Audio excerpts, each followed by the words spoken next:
Tahun 2019 tuh kan lumayan intens ya Betul. pemilunya ya, karena juga banyak kejadian-kejadian juga yang tidak diduga gitu kan. Apalagi waktu itu di depan kantor Bawaslu juga sempat tidak ada kejadian gitu kan. Dan baca betul sebuah konten itu dari awal sampai akhir. Jadi intinya saring sebelum sharing. Saring sebelum sharing. Betul.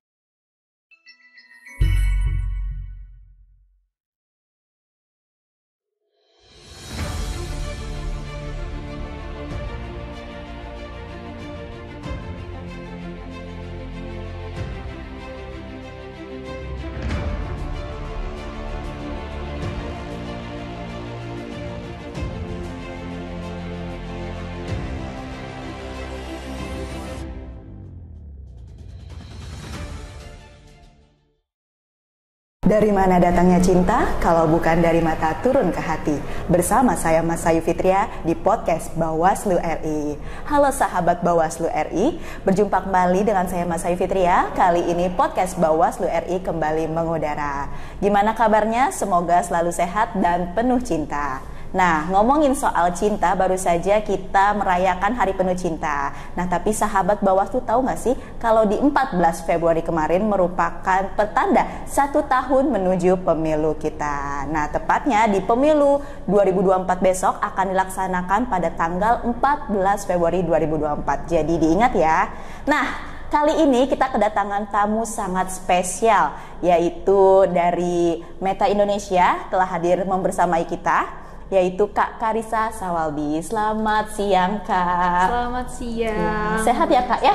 Sehat, alhamdulillah. Luar biasa banget. Jadi Kak Karissa ini merupakan public policy ya di Meta Indonesia. Nah, bagi sahabat Bawaslu yang kesehariannya tentu sering menggunakan aplikasi WhatsApp, Instagram gitu ya, tentu sudah tidak asing lagi seharusnya dengan Meta Indonesia. Namun kita perlu tahu lebih dalam sebetulnya apa sih Meta Indonesia itu. Langsung saja kita mendatangkan Kak Karissa untuk menanyakan lebih dalam apa itu Meta. Boleh Kak diceritakan sedikit sebetulnya Meta ini apa sih, sudah berapa lama di Indonesia, dan cakupannya apa saja di Meta Indonesia itu sendiri? Oke, selamat siang. Mungkin kita ngobrol-ngobrol aja kali ya. Iya, santai aja Kak. Jadi Meta itu sebenarnya platform yang ada di Indonesia yang dulunya itu mungkin lebih dikenal sebagai namanya Facebook. Jadi dulu itu company kita namanya Facebook, lalu kita bertransisi menjadi Meta Platforms. Nah, Meta Platforms ini membawahi berbagai macam aplikasi. Aplikasinya adalah Facebook, Instagram, WhatsApp, dan Messenger. Jadi ada 4 itu. Ada 4 dan pastinya udah digunakan kesehariannya. Sangat pasti banyak digunakan oleh masyarakat kita. Benar. Jadi udah pasti masyarakat di Indonesia tuh pasti pakai salah satu dari aplikasi kita di Indonesia. Dan memang dengan pengguna yang banyak ini, kami pun juga di Meta sangat-sangat berinvestasi untuk memastikan pengguna itu tetap aman dan nyaman bermedia sosial gitu.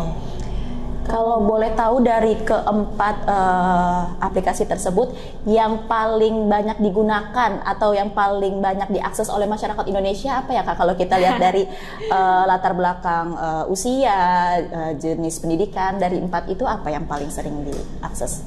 Sebenarnya mungkin kalau buat Indonesia tuh Facebook, Instagram, dan WhatsApp ya, tiga-tiganya tuh masih digunakan dengan banyak lah di Indonesia. Contohnya mungkin kalau Facebook gitu, Facebook tuh lebih dipakai di kota-kota dan provinsi-provinsi yang lebih kecil gitu misalkan.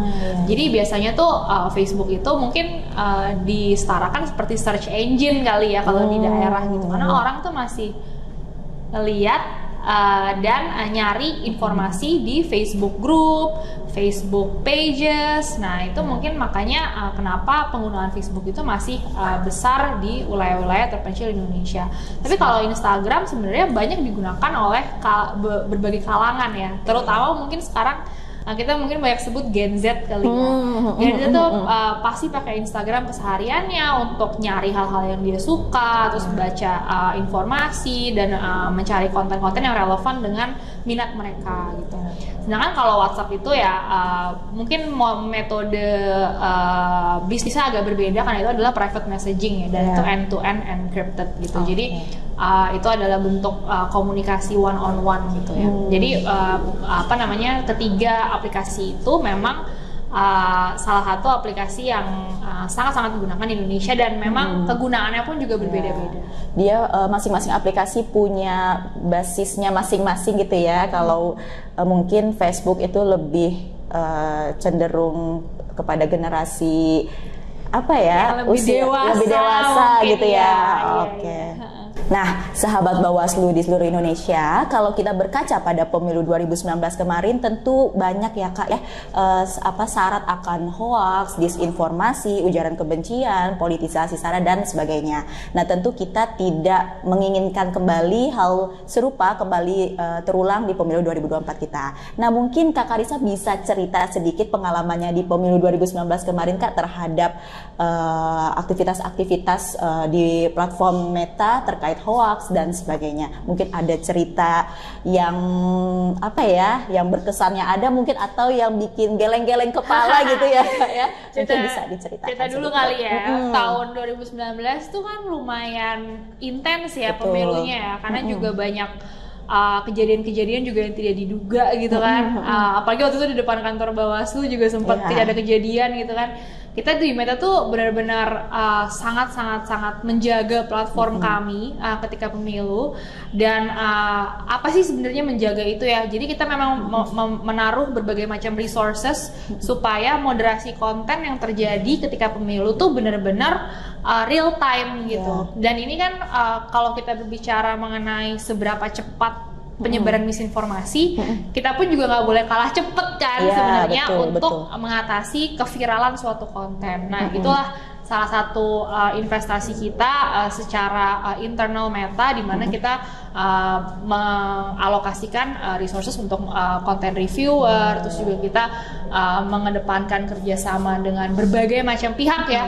Ini contohnya kita banyak banget organisasi-organisasi yang merupakan partner-partner kita yang membantu kita memberikan konteks tambahan gitu. Jadi konteks tambahan ini benar-benar penting karena untuk pemilu Indonesia yang sebanyak ini, yang sebesar ini, dan apalagi itu nanti 2024 tuh pilkada loh. Iya, pemilu dan pilkada secara serentak pula kan. Jadi nggak mungkin platform itu cuman kita doang yang ngeliatin konten-konten yang ada di platform dan ngecekin apakah ini viral atau enggak. Jadi kita butuh banget kerjasama kemitraan dengan organisasi-organisasi yang memang memiliki konteks dan bisa memberikan konteks tambahan terhadap hal-hal yang terjadi di wilayah tertentu dalam konteks misinformasi.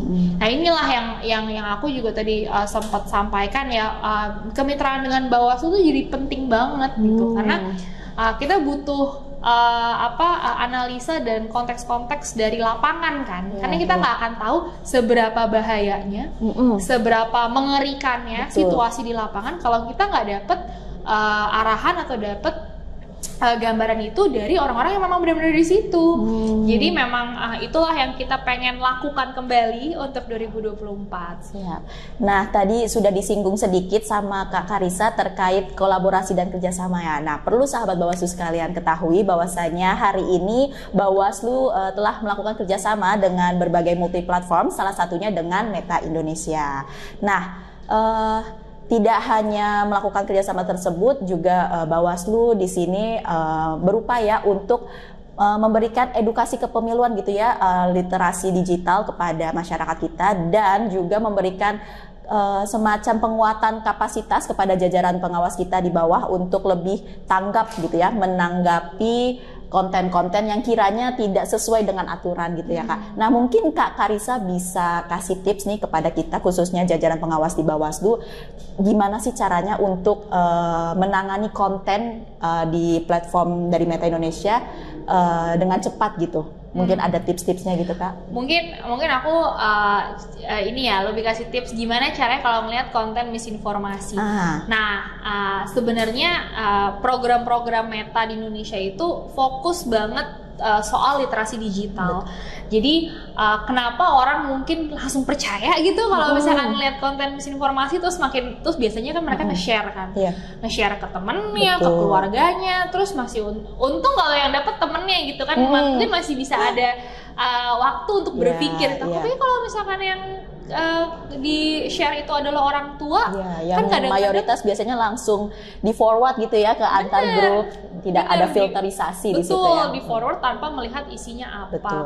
Nah ini makanya kita fokus banget untuk bermitra juga dengan beberapa mitra kita untuk program-program literasi digital. Tapi tips-tips umumnya adalah yang pertama, cek dulu sumbernya kredibel apa enggak. Jadi kalau ngeliat konten dan kelihatannya sumbernya itu dari website yang terlihat tidak kredibel, itu mungkin ada potensi misinformasi. Jadi jangan langsung di-share.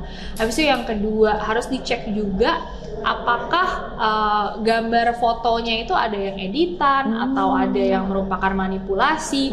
Nah itu kalau misalkan keaslian foto juga tidak bisa dipastikan, itu mungkin ada potensi misinformasi. Terus juga kita harus cek dan baca betul sebuah konten itu dari awal sampai akhir. Jadi jangan cuma ngambil judul, kadang judulnya. Kan dari judul suka terprovokasi gitu. Betul, kan masyarakat kita ya. Judulnya aja atau mungkin yang bagian caps lock-nya aja yang dibaca gitu. Nah itu salah satu hal-hal yang membuat kita terkecoh kan sebagai pengguna, pembaca konten gitu. Jadi kita harus benar-benar cek banget konten tersebut komponennya apa aja. Nah ketika kita itu namanya mengexercise critical thinking ya, berpikir kritis, itu pasti kita akan tahu gitu ini konten tuh sebuah hoax atau bukan sih gitu. Jadi kalau saya boleh beri kesimpulan, saring sebelum sharing gitu. Betul, betul. Nah jadi sahabat Bawaslu, tentu sangat penting bagi kita ketika kita mendapatkan suatu informasi tidak langsung ditelan bulat-bulat gitu ya. Tapi perlu tahan dulu. Perlu ditahan dulu nih, kita baca dulu selami lebih dalam apakah berita tersebut betul atau tidak. Jadi intinya saring sebelum sharing. Saring sebelum sharing. Betul. Nah, terakhir nih Kak Karissa mungkin bisa kasih semangat gitu ya untuk jajaran pengawas kita khususnya di Bawaslu menghadapi pemilu 2024, khususnya menangani berita-berita disinformasi, hoax dan sebagainya. Boleh Kak? Oke, semua sahabat Bawaslu, untuk 2024 Meta siap berkolaborasi dengan Bawaslu Pusat, Bawaslu Daerah, pastinya untuk menjaga agar pemilu 2024 berintegritas, damai, dan juga aman. Jadi ayo sama-sama kita memerangi misinformasi dan juga hoax yang mungkin dan pasti paling banyak terjadi di jelang pemilu 2024 untuk lebih meminimalisir lah ya Kak adanya berita-berita hoax dan misinformasi. Benar, karena kita nggak mungkin cuman sendirian, platform nggak mungkin sendirian, Bawaslu juga nggak mungkin sendirian. Jadi kita butuh bareng-bareng untuk sama-sama ayo kita pastikan pemilu 2024 aman dan damai. Oke, nah sahabat Bawaslu di seluruh Indonesia, sayang sekali mungkin sebetulnya ingin lebih lama gitu ngobrol sama Kak Karissa, tapi untuk mengefektivitaskan waktu, kita mungkin bisa berjumpa kembali di podcast episode selanjutnya. Terima kasih Kak Karissa sudah berbagi ilmu dan semangatnya ya kepada kita semua. Semoga pemilu 2024 kita ke depan berlangsung dengan damai, lancar. Amin. Ya, tanpa adanya polarisasi di masyarakat ya. Kita bahasanya tuh ya kita tidak inginlah polarisasi di 2019 kemarin terulang di 2024. Jangan. Oke, sekian dari saya dan juga Kak Karissa. Mungkin Kak Karissa apa nggak ya tagline Bawaslu? Apa nih tagline Bawaslu ya? Bersama rakyat awasi pemilu, bersama Bawaslu tegakkan keadilan pemilu. Bisa nggak ya? Oke, mungkin sambil gini kali ya Kak. Oke. Boleh. Dalam hitungan ketiga gitu ya. 1, 2, 3. Bersama rakyat awasi pemilu, bersama Bawaslu tegakkan keadilan pemilu. Luar biasa, beri tepuk tangan untuk kita semua. Dadah, sampai jumpa di episode yang akan datang.